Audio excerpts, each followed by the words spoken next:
सदा सज्जनानन्ददाता पुरारी चिदानन्द सन्दोह मोहापहारी प्रसीद प्रसीद प्रभो मन्मथारी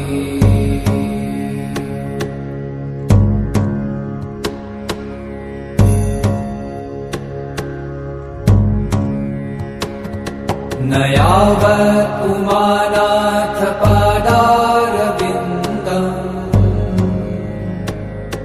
भजन्ति ह लोके परे वा नराणाम् न तावत् सुखं शान्ति सन्तापनाशम् प्रसीद प्रभो सर्वभूताधिवासम्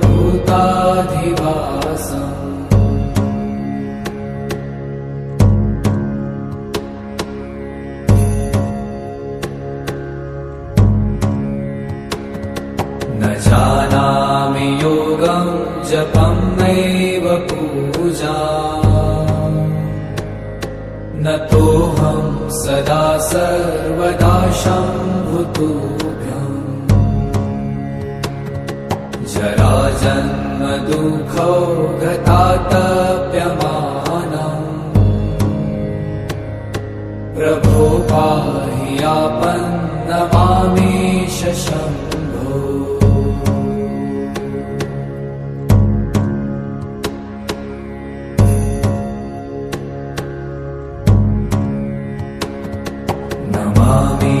नमामीशमीशान निर्वाणरूपम् विभुं व्यापकं ब्रह्म वेदस्वरूपम् निजं निर्गुणं निर्विकल्पं निरीहम्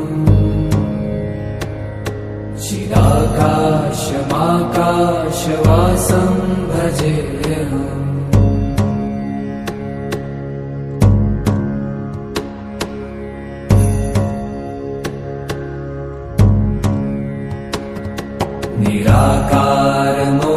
निराकारमोङ्कारमूलं तुरीयम्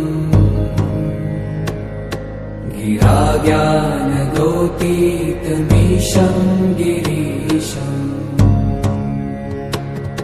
करालं महाकालकालं कृपालुम्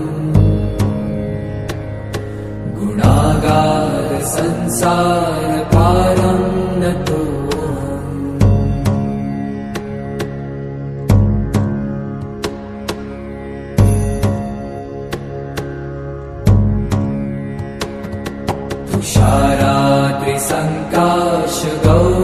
तुषाराद्रिसङ्काशगौरङ्गभीरम्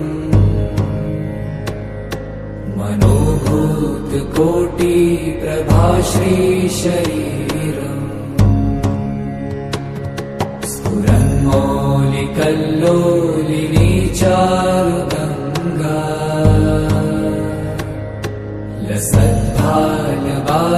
लसद्भालबालेन्दुकण्ठे भुजङ्गा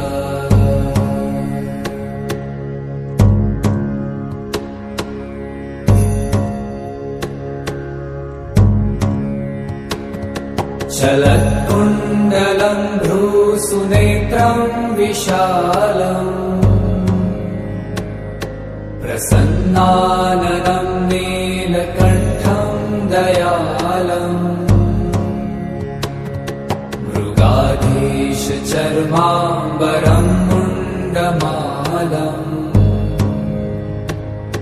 प्रियं शङ्करं सर्वनाथं भजामि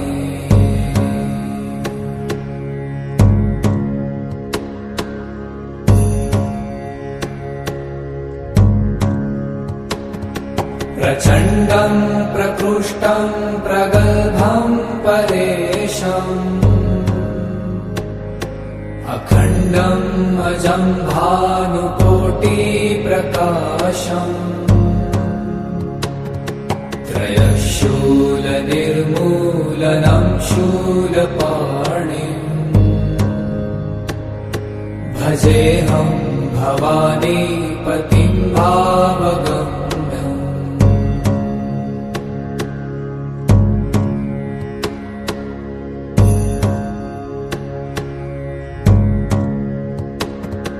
कलातीत कल्याण कल्पान्तकारी सदा सज्जनानन्ददाता पुरारी चिदानन्द सन्दोह मोहापहारी प्रसीद प्रसीद प्रभो मन्मथारी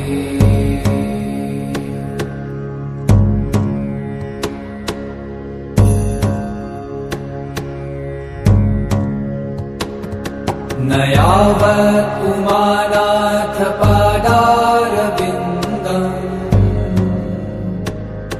भजन्ति ह लोके परे वा नराणाम् न तावत् सुखं शान्ति सन्तापनाशम् प्रसीद प्रभो सर्वभूताधिवासम्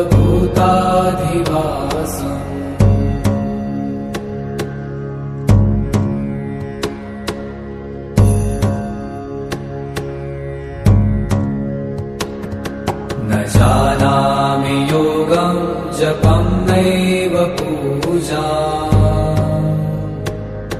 न तोऽहं सदा सर्वदा शम्भुतुभ्यम् जराजन्म दुःखो गतातप्यमानम्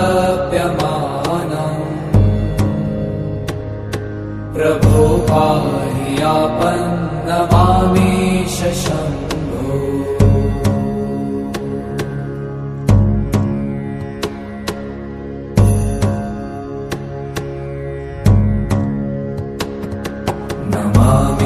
नमामीशमीशान निर्वाणरूपम्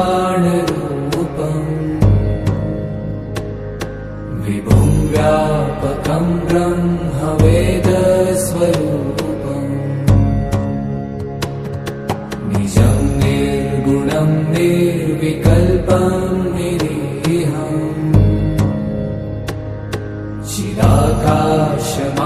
चिदाकाशमाकाशवासं भजेऽहम्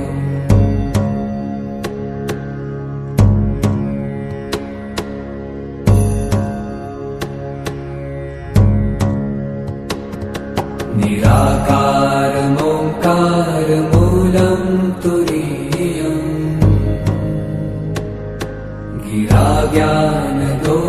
गिराज्ञानगोतीतमीशं गिरीशम्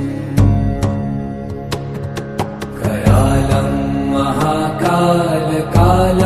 कृपालुम् गुणागार संसारपारं नतो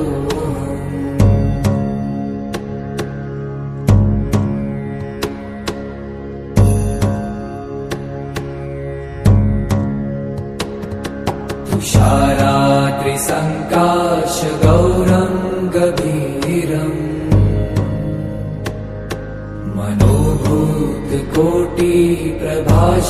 मनोभूतकोटिप्रभाश्रीशरीरम्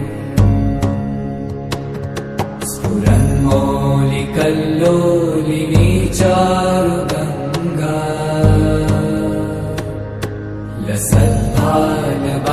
लसद्भालबालेन्दुकण्ठे भुजङ्गा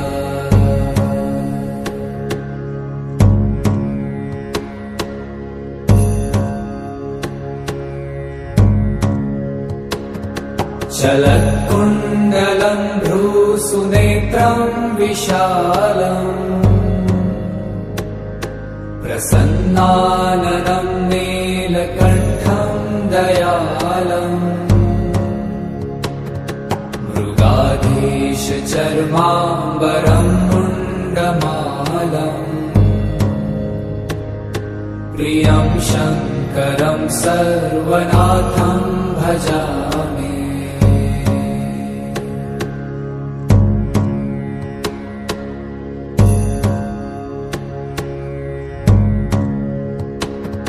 प्रचण्डं प्रकृष्टं प्रगल्भं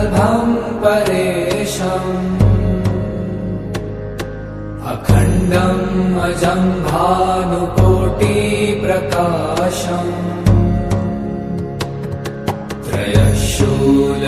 त्रयशूलनिर्मूलनं शूलपाणिम् भजेऽहं भवानीपतिं भावगम्यम्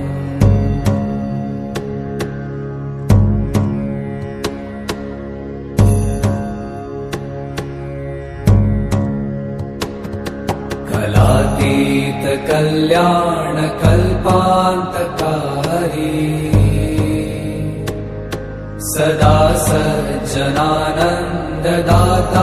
पुरारी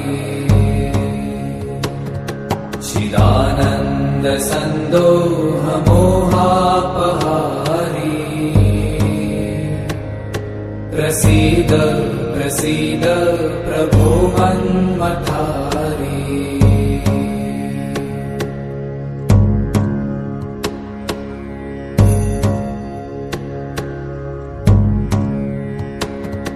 न यावत् उमानाथ पादारविन्दम् भजन्ति ह लोके परे वा नराणाम् न तावत् सुखं शान्ति सन्तापनाशम् प्रसीद प्रभो सर्वभूताधिवासम्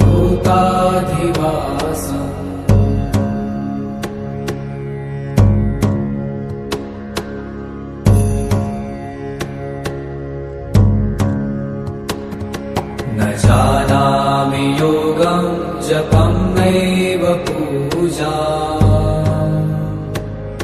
न तोऽहं सदा सर्वदा शम्भुतुभ्यम् जराजन्म दुःखौ गतातप्यमानम्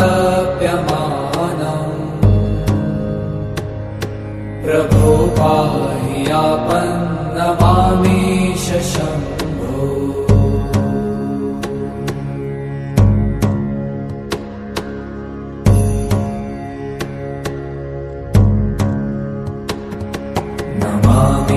नमामीशमीशान निर्वाणरूपम्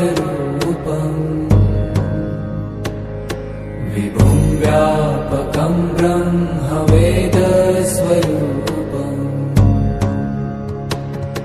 निजं निर्गुणं निर्विकल्पं निरीहम्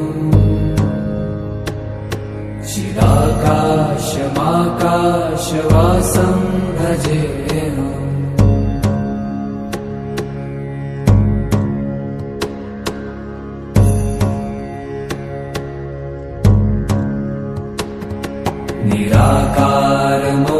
निराकारमोङ्कारमूलं तुरीयम्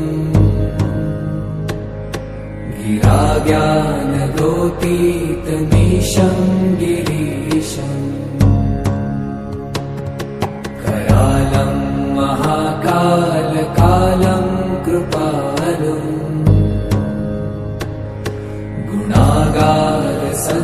गुणागारसंसारपारं नतो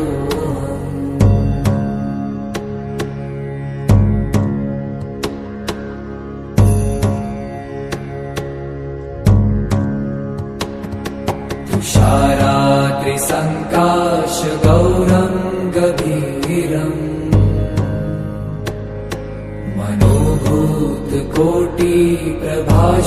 मनोभूतकोटिप्रभाश्रीशरीरम् स्फुरन्मौलिकल्लोलिनी चारुगङ्गा लसद्भालबालेन्दुकण्ठे भुजङ्गा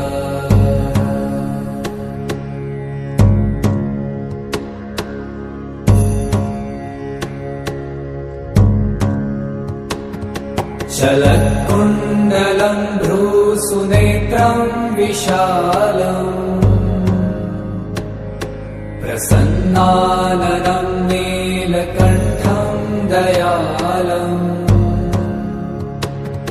मृगाधीशचर्माम्बरं मुण्डमालम् प्रियं शङ्करं सर्वनाथं भजामि।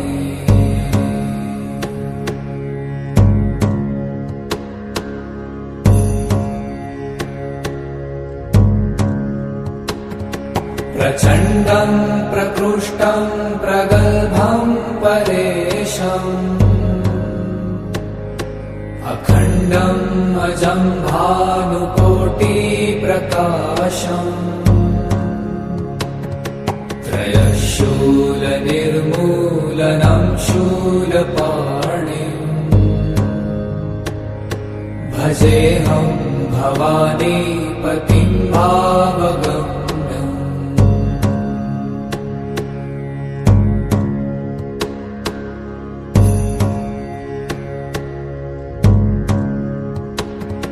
कलातीत कल्याण कल्पान्तकारी सदा सज्जनानन्ददाता पुरारी चिदानन्द सन्दोह मोहापहारी प्रसीद प्रसीद प्रभो मन्मथारी।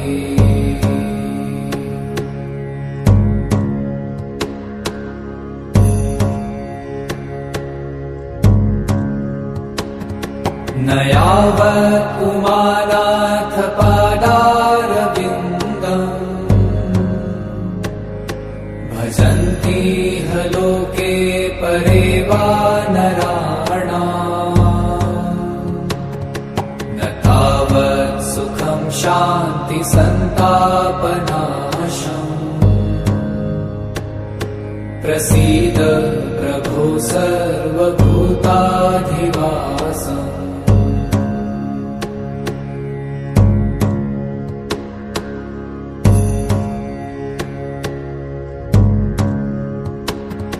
न जानामि योगं जपं नैव पूजा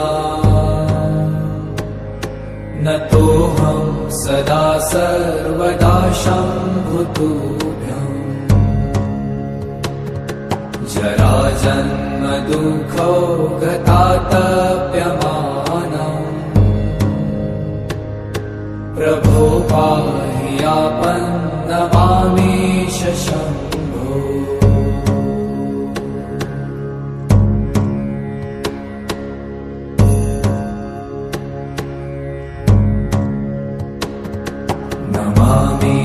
नमामीशमीशान निर्वाणरूपम् विभुं व्यापकं ब्रह्मवेदस्वरूपम्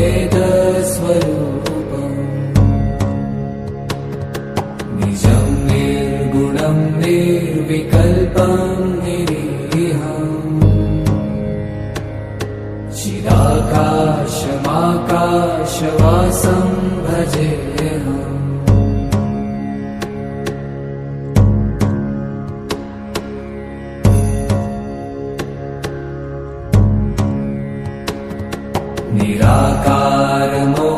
निराकारमोङ्कारमूलं तुरीयम् गिराज्ञानदोतीतमीशं गिरीशम् करालं महाकालकालं कृपालुम् गुणागार संसारपारं नतो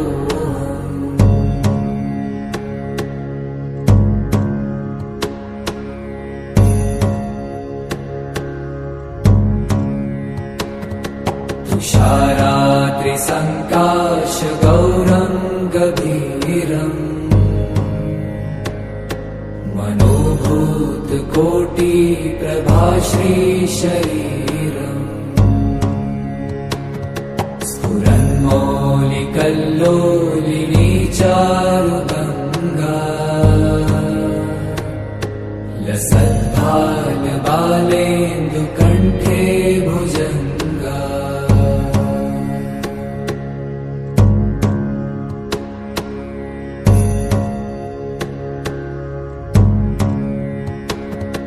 चलत्कुण्डलं भ्रूसुनेत्रं विशालम् प्रसन्नाननं नीलकण्ठं दयालम् मृगाधीशचर्माम्बरं मुण्डमालम् प्रियं शङ्करं सर्वनाथं भजामि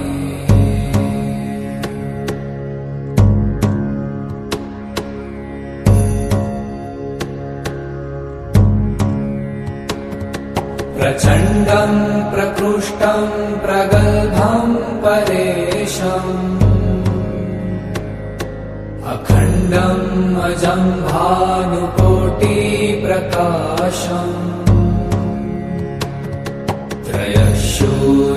त्रयशूलनिर्मूलनं शूलपाणिम् भजेऽहं भवानीपतिं भावगम्यम्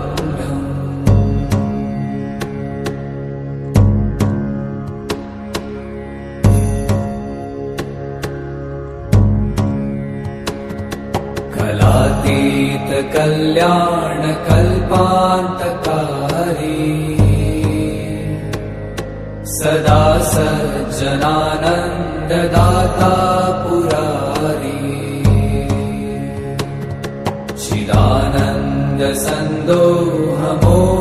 चिदानन्दसन्दोहमोहापहारी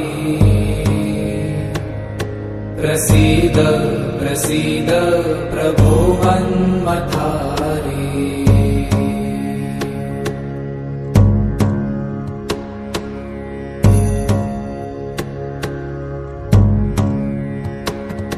न यावत् उमानाथ पादारविन्दम् भजन्ति ह लोके परे वा नराणाम् न तावत् सुखं शान्ति सन्तापनाशम्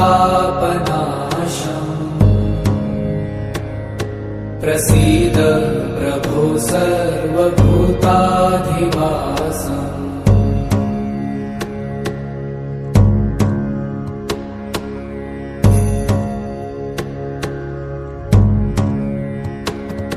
न जानामि योगं जपं नैव पूजा न तोऽहं सदा सर्वदा शम्भुतुभ्यम् जराजन्म दुःखौ गतातप्यमानम् प्रभो पाहि आपन्नमामीश शम्भो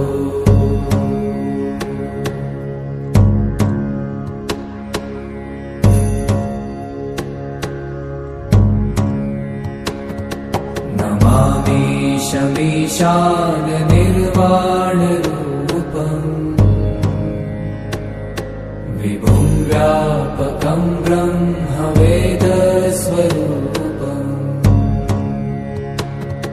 निजं निर्गुणं निर्विकल्पं निरीहम्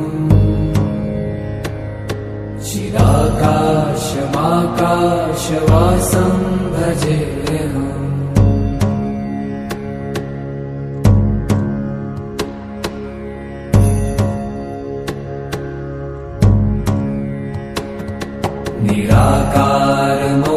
निराकारमोङ्कारमूलं तुरीयम्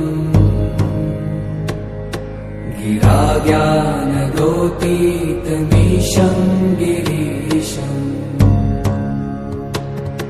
करालं महाकालकालं कृपालुम्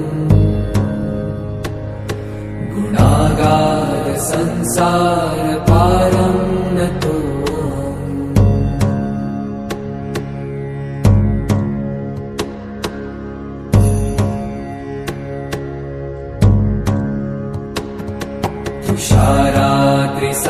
तुषाराद्रिसङ्काशगौरं गभीरम्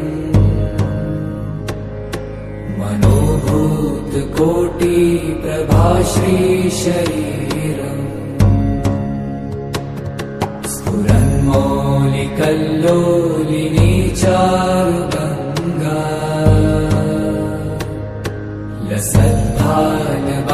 लसद्भालबालेन्दुकण्ठे भुजङ्गा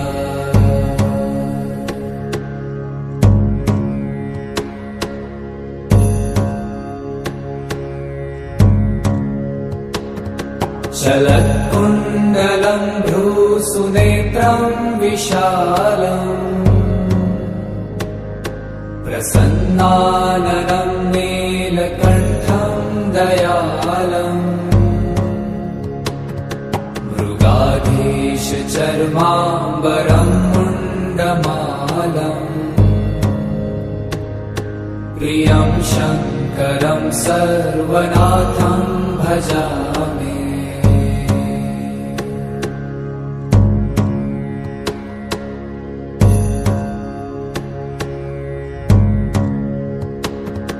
प्रचण्डं प्रकृष्टं प्रगल्भं परेशम् अखण्डम् अजं भानुकोटिप्रकाशम्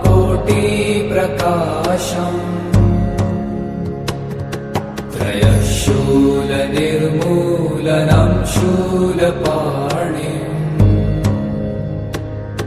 भजेऽहं भवानीपतिं भावगम्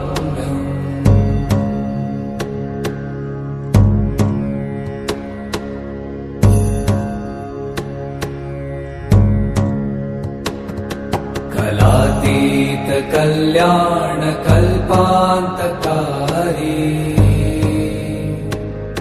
सदा सज्जनानन्ददाता पुरारी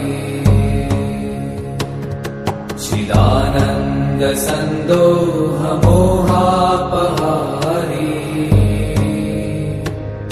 प्रसीद प्रसीद प्रभो मन्मथारी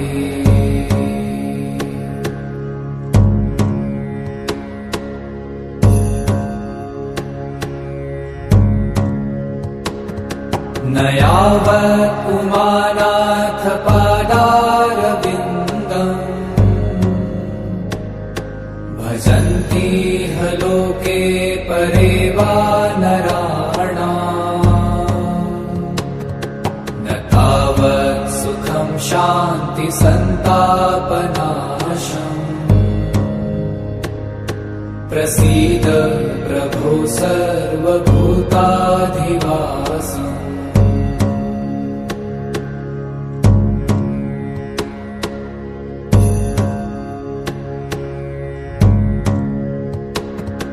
न जानामि योगं जपं नैव पूजाम् न तोऽहं सदा सर्वदा शम्भुतुभ्यम् जराजन्म दुःखौ गतातप्यमानम् प्रभो पाहि आपन्नमामीश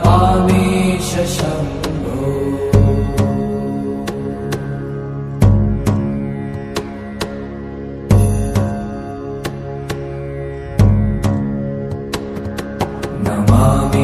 नमामीशमीशान निर्वाणरूपम्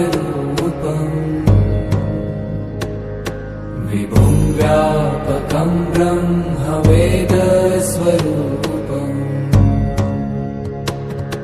निजं निर्गुणं निर्विकल्पं निरीहम्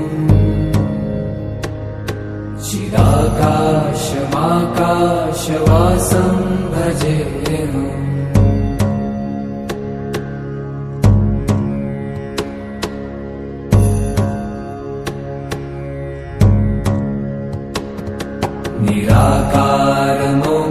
निराकारमोङ्कारमूलं तुरीयम्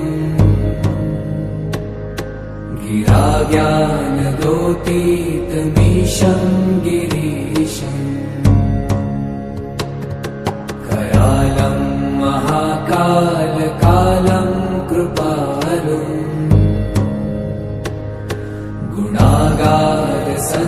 गुणागारसंसारपारं नतो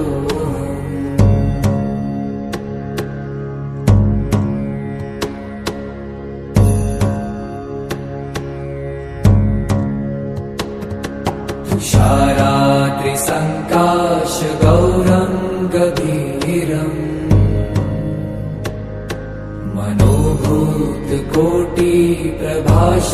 मनोभूतकोटिप्रभाश्रीशरीरम् स्फुरन्मौलिकल्लोलिनी चारुगङ्गा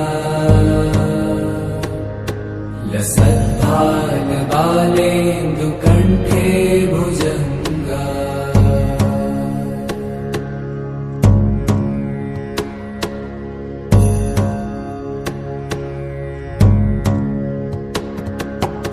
चलत्कुण्डलं भ्रूसुनेत्रं विशालम् प्रसन्नाननं नीलकण्ठं दयालम् मृगाधीशचर्माम्बरं मुण्डमालम् प्रियं शङ्करं सर्वनाथं भजामि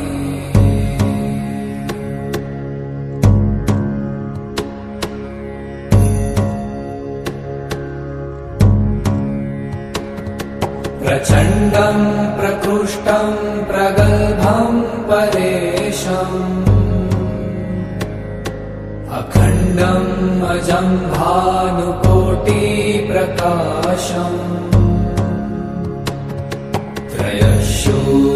त्रयशूलनिर्मूलनं शूलपाणिम्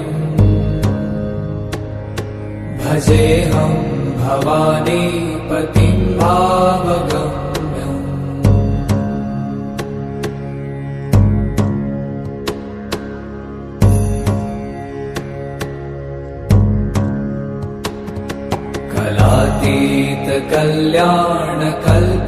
कलातीतकल्याणकल्पान्तकारी सदा सज्जनानन्ददाता पुरारी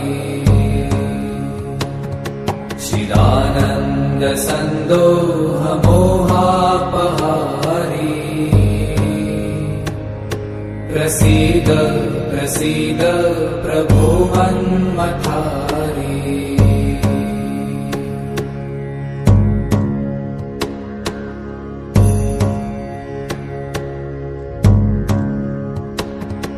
न यावत् उमानाथ पादारविन्दम् भजन्ति ह लोके परे वा नराणाम् न तावत् सुखं शान्ति सन्तापनाशम् प्रसीद प्रभो सर्वभूताधिवासम्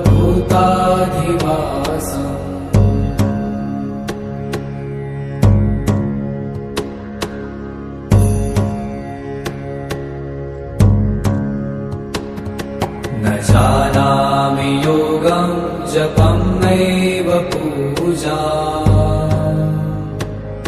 न तोऽहं सदा सर्वदा शम्भुतुभ्यम् जराजन्म दुःखौ गतातप्यमानम् प्रभो पाहि आपन्नमामीश शम्भो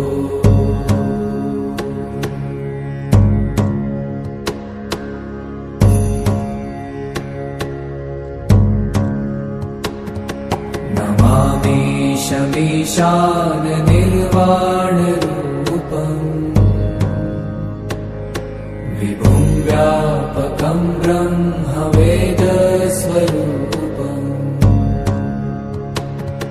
निजं निर्गुणं निर्विकल्पं निरीहम्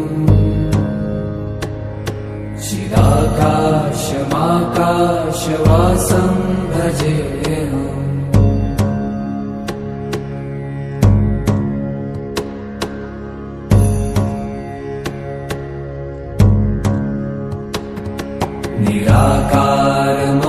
निराकारमोङ्कारमूलं तुरीयम् गिराज्ञानगोतीतमीशं गिरीशम् करालं महाकालं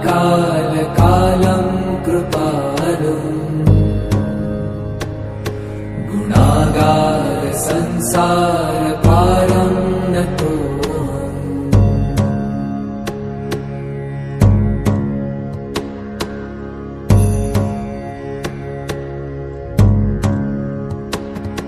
तुषाराद्रिसङ्काशगौरं गभीरम् मनोभूतकोटिप्रभाश्रीशरीरम् स्फुरन्मौलिकल्लोलिनी चारुगङ्गा लसद्भालबालेन्दुकण्ठे भुजङ्गा।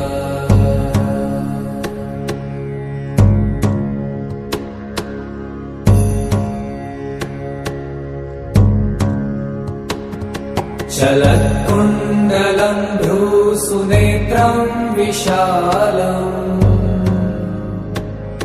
प्रसन्नाननं नीलकण्ठं दयालम् मृगाधीशचर्माम्बरं मुण्डमालम्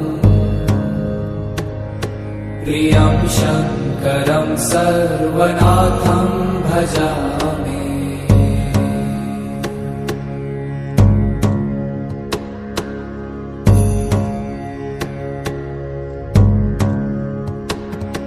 प्रचण्डं प्रकृष्टं प्रगल्भं परेशम् अखण्डम् अजं भानुकोटिप्रकाशम् त्रयशूलनिर्मूलनं शूलपाणिम् भजेऽहं भवानीपतिं भावगम्।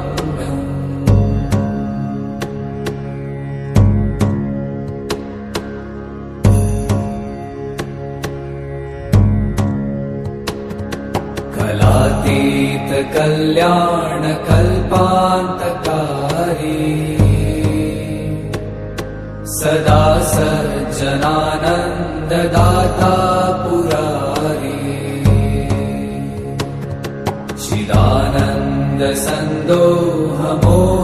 चिदानन्दसन्दोहमोहापहारी प्रसीद प्रसीद प्रभो मन्मथारी।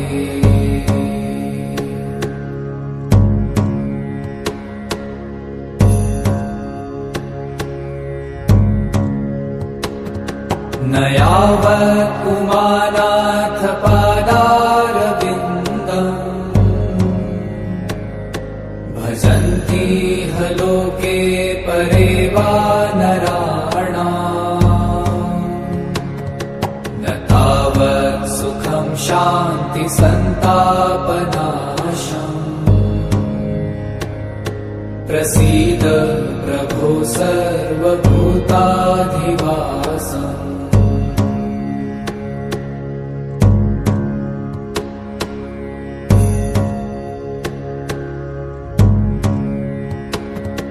न जानामि योगं जपं नैव पूजाम् न तोऽहं सदा सर्वदा शम्भुतुभ्यम् जराजन्म दुःखौ गतातप्यमानम् प्रभो पाहि आपन्नमामीश शम्भो।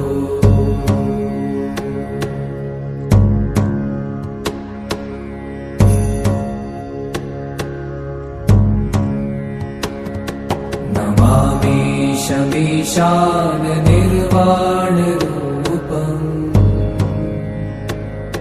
विभुं व्यापकं ब्रह्मवेदस्वरूपम्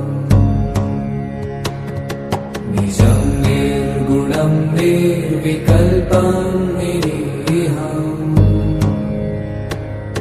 चिदाकाशमाकाशवासं भजेऽहम्।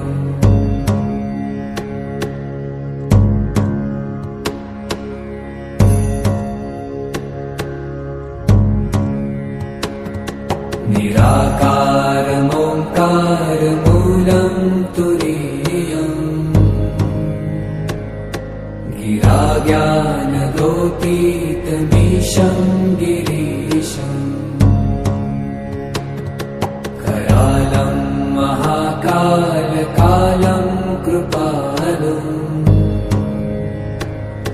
गुणागार संसारपारं नतोऽहम्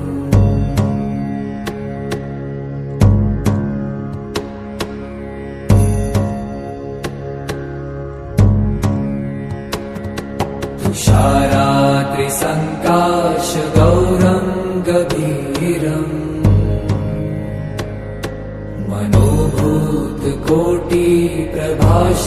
मनोभूतकोटिप्रभाश्रीशरीरम्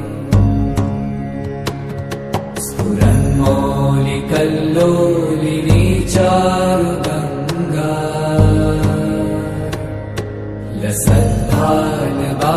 लसद्भालबालेन्दुकण्ठे भुजङ्गा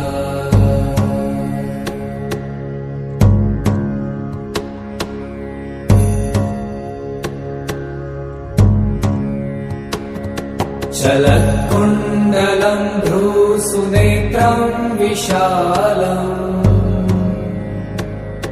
प्रसन्नाननं नीलकण्ठं दयालम् मृगाधीशचर्माम्बरं मुण्डमालम्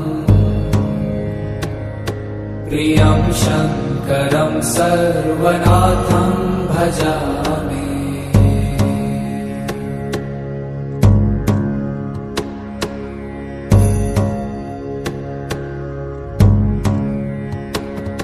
प्रचण्डं प्रकृष्टं प्रगल्भं परेशम् अखण्डम् अजं भानुकोटिप्रकाशम्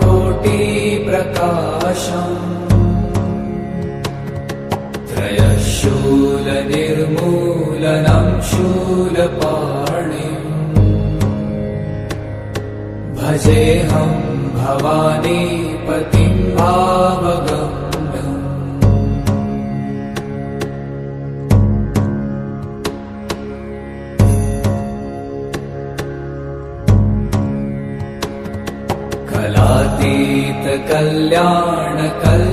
कलातीतकल्याणकल्पान्तकारी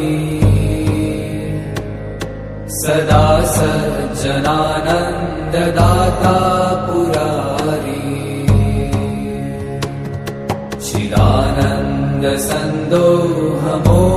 चिदानन्दसन्दोहमोहापहारी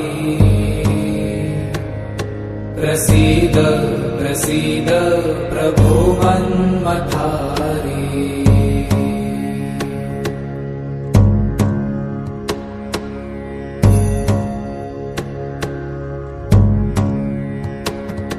न यावत् उमानाथ पादारविन्दम् भजन्ति ह लोके परे वा नराणाम् न तावत् सुखं शान्ति सन्तापनाशम् प्रसीद प्रभो सर्वभूताधिवासम्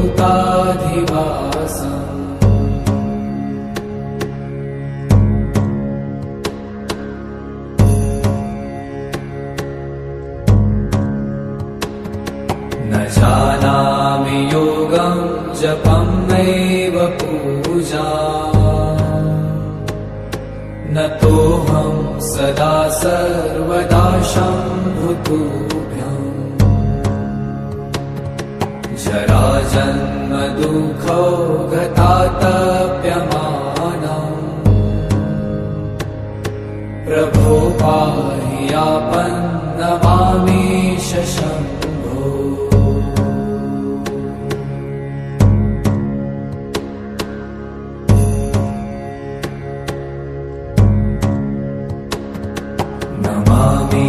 नमामीशमीशान निर्वाणरूपम् विभुं व्यापकं ब्रह्मवेदस्वरूपम्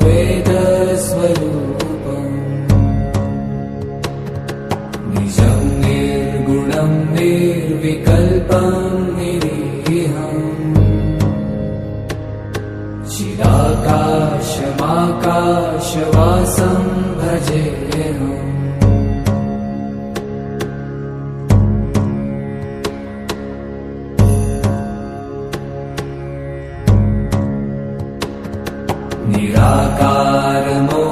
निराकारमोङ्कारमूलं तुरीयम्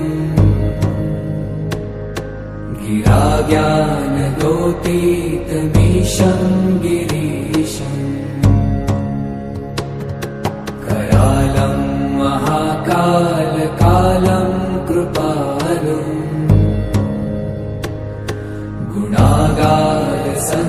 गुणागारसंसारपारं नतोऽहम्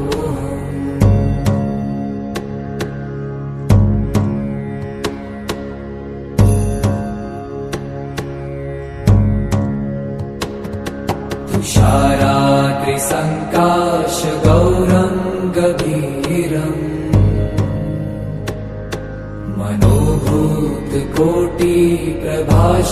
मनोभूतकोटिप्रभाश्रीशरीरम् स्फुरन्मौलिकल्लोलिनी चारुगङ्गा लसद्भालबालेन्दुकण्ठे भुजङ्गा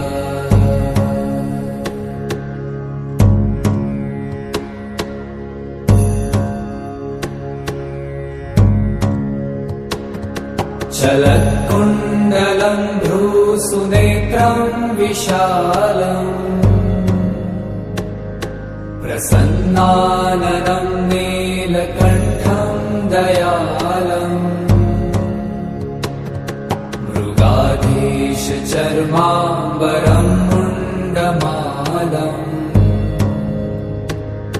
प्रियं शङ्करं सर्वनाथं भजामि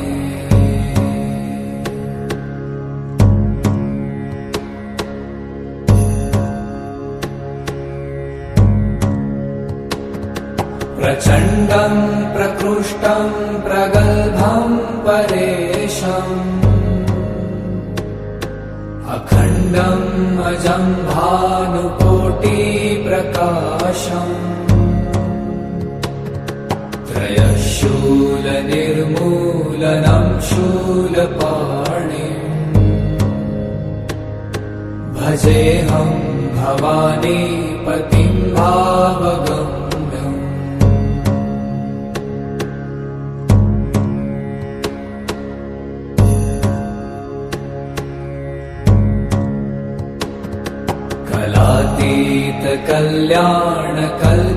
कलातीतकल्याणकल्पान्तकारी सदा सज्जनानन्ददाता पुरारी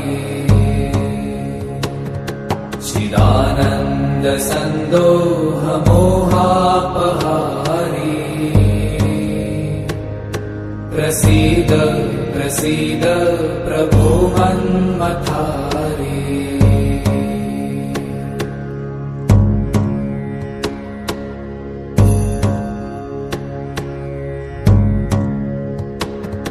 न यावत् पुमानाथ पादारविन्दम्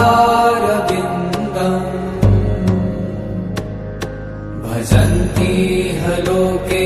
परे वा नराणाम् न तावत् सुखं शान्ति सन्तापनाशम् प्रसीद प्रभो सर्वभूताधिवासम्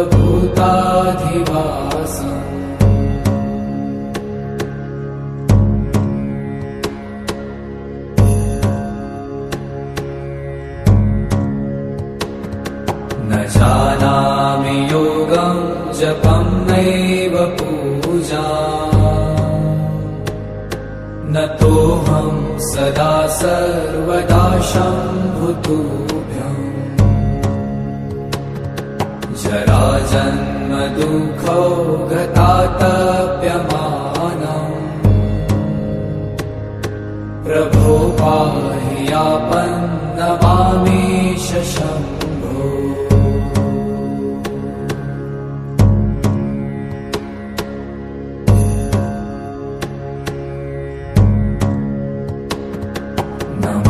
नमामीशमीशा ज्ञाननिर्वाणरूपम् विभुं व्यापकं ब्रह्मवेदस्वरूपम्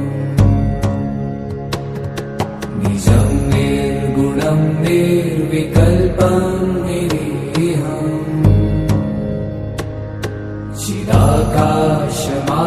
चिदाकाशमाकाशवासं भजेऽहम्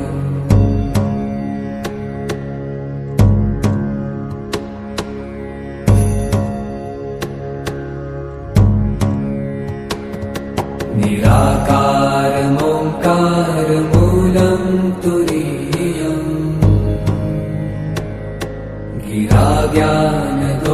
गिराज्ञानगोतीतमीशं गिरीशम् करालं महाकालकालं कृपालुम्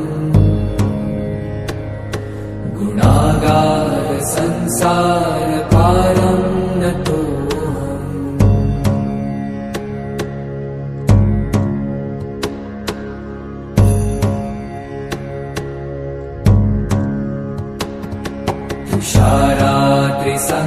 तुषारात्रिसङ्काशगौरं गभीरम्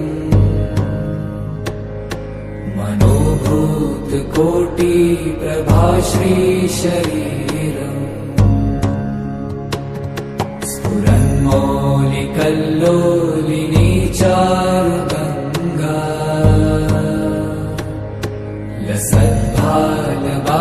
लसद्भालबालेन्दुकण्ठे भुजङ्गा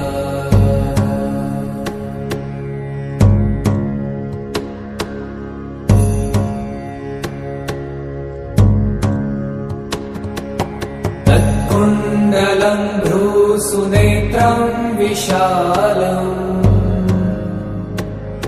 प्रसन्नाननं नीलकण्ठं दयालम् मृगाधीशचर्माम्बरं मुण्डमालम् प्रियं शङ्करं सर्वनाथं भजामि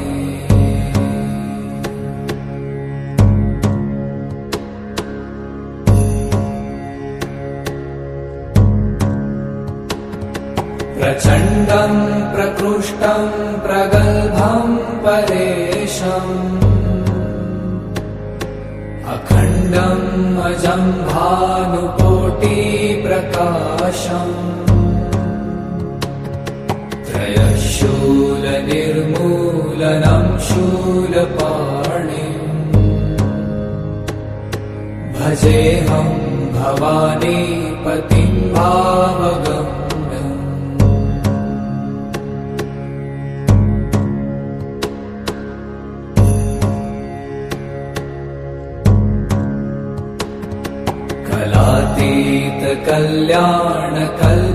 कलातीतकल्याणकल्पान्तकारी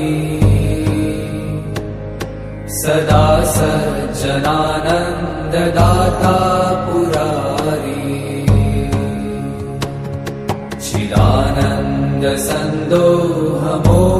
चिदानन्दसन्दोहमोहापहारी प्रसीद प्रसीद प्रभो मन्मथारी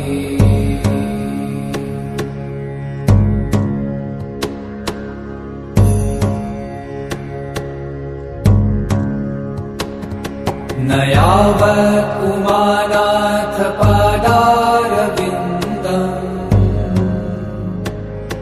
भजन्ति ह लोके परे वा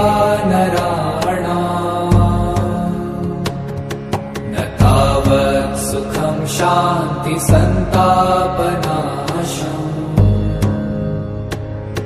प्रसीद प्रभो सर्वभूताधिवासम्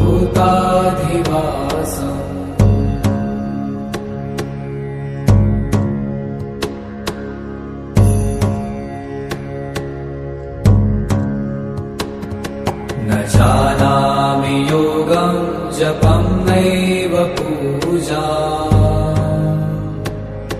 न तोऽहं सदा सर्वदा शम्भुतुभ्यम् जरा जन्म दुःखौ गतातप्यमानम् प्रभो पाहि आपन्नमामीश शम्भो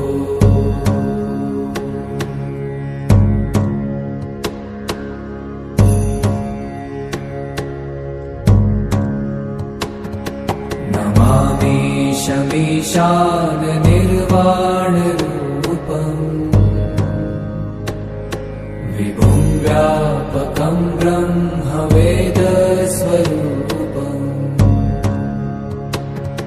निजं निर्गुणं निर्विकल्पं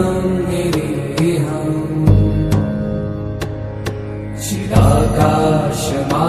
चिदाकाशमाकाशवासं भजेऽहम्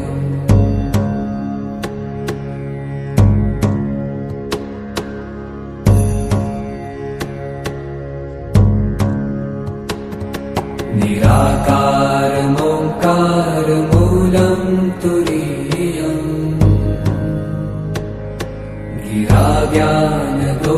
गिराज्ञानगोतीतमीशं गिरीशम् करालं महाकालकालं कृपालुम्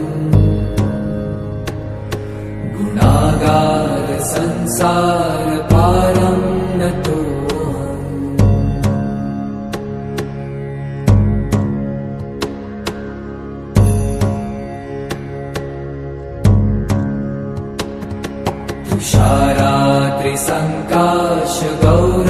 तुषारात्रिसङ्काशगौरङ्गभीरम्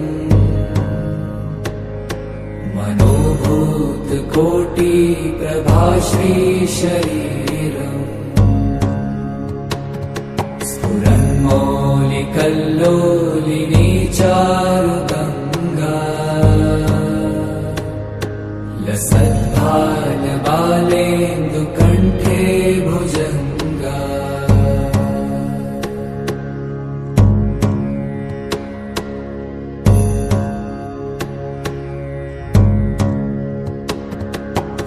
चलत्कुण्डलं भ्रूसुनेत्रं विशालम्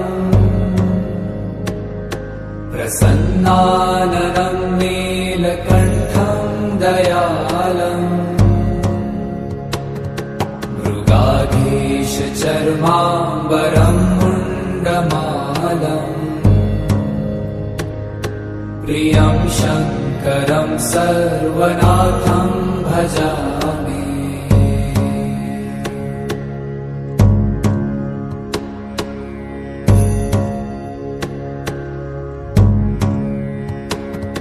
प्रचण्डं प्रकृष्टं प्रगल्भं परेशम् अखण्डम् अजं भानुकोटिप्रकाशम् त्रयशूलनिर्मूलनं शूलपाणिम् भजेऽहं भवानीपतिं भावगम्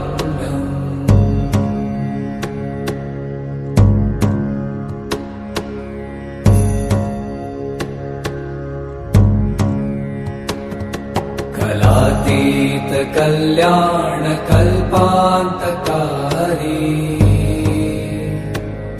सदा सज्जनानन्ददाता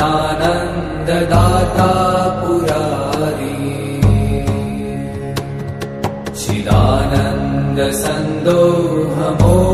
चिदानन्दसन्दोहमोहापहारी प्रसीद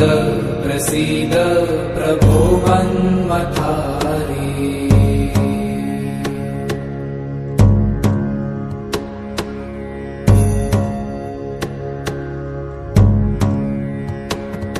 न यावत् उमानाथ पादारविन्दम् भजन्ति ह लोके परे वा नराणाम् न तावत् सुखं शान्तिसन्तापनाशम्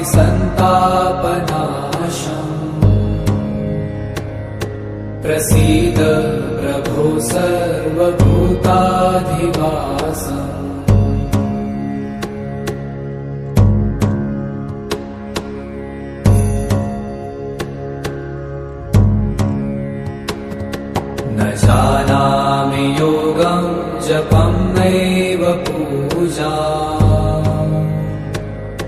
नतोऽहं सदा सर्वदा शम्भुतुभ्यम् जराजन्म दुःखो गता